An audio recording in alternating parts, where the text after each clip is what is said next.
వెనక ముందు చూసుకోకుండా గొడ్డను బాదినట్టు బాధేశారు. కూతురు ఏం చెప్తే నమ్మేటమేనా?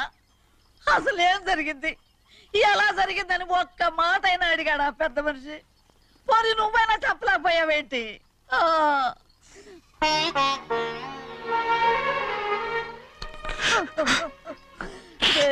చిన్నయ్య ఏడుస్తున్నావయ్యా, పెద్దయ్య కొట్టాడని బాధపడుతున్నావా? అబ్బే, పెద్దయ్య కొట్టిన దెబ్బలు కాదని నేను బాధపడుతుంటా. ఈ నెలలో ఒక్కరోజు కూడా నేను ఆయన విడిచిపెట్టి ఉండలేదు.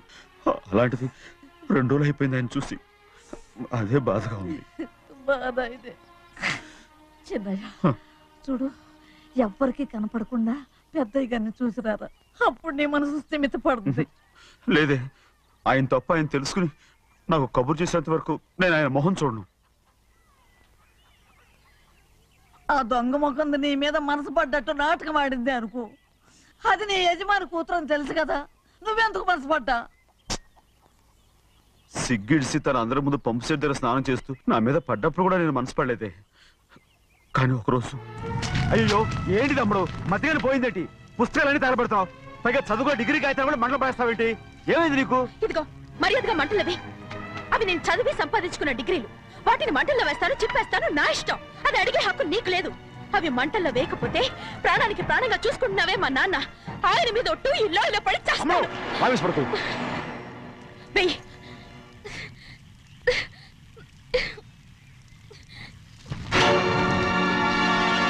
తగలబెడుతుంది నువ్వు చదువుకున్న చదువుని కాదు, మా పెద్దయ్య పెంచుకున్న ఆశల్ని, ఆయన కన్న కళల్ని. పర్వాలేదు, నా ఆశ నెరవేరినప్పుడు ఎవరి ఆశ తీరినా తీరకపోయినా నాకు అనవసరం. నేను డబ్బున్న దానిగా నువ్వు నన్ను ప్రేమించడానికి వెనకాడుతున్నావు. చూడు, మా నాన్న నా పేరు మీద రాసిన ఆస్తుల తాలూకు దస్తావేజులు మొత్తం తెచ్చాను. ఇవి కూడా నేను ముందే చెప్పాను, అడ్డొచ్చావో దూకేస్తాను.